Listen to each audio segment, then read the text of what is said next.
Quelque chose a lieu dans la bouche. Les doigts tâtent les dents, les doigts touchent les sons qu'ils saisissent, raidis, durcis, bandés entre les ongles longs.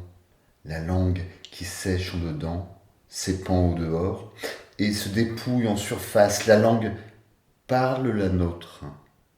Les dents mordent le mot, nagent dans la bouche, et quand les lèvres perdent un soupir, le cœur bat au-devant.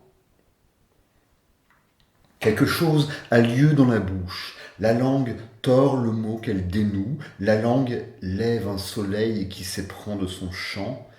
La voix s'immisce à l'oreille.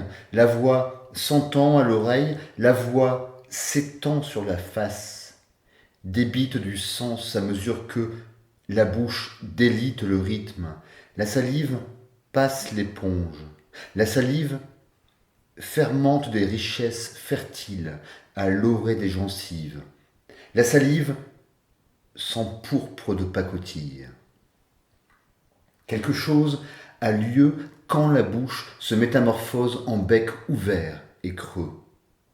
Le temps de faire nid et d'y couver un golem de silence tendre, aux traits émoussés de figues molles.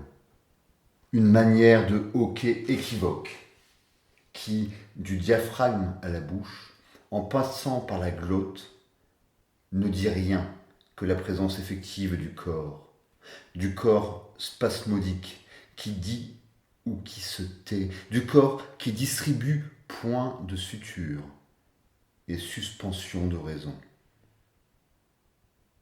Quelque chose a lieu dans la bouche qui conserve en elle le goût des autres et se couvre de rouge pour célébrer l'incendie d'été. Le sang irrigue l'étrange parade rotatoire qui se joue là, entre les joues, comme au revers des regards. Dans le fond, les lèvres bavardent sans bruit. Les langues s'écrivent sans cri. Les yeux eux-mêmes, à l'instar de l'index, ne se privent pas de plaisir.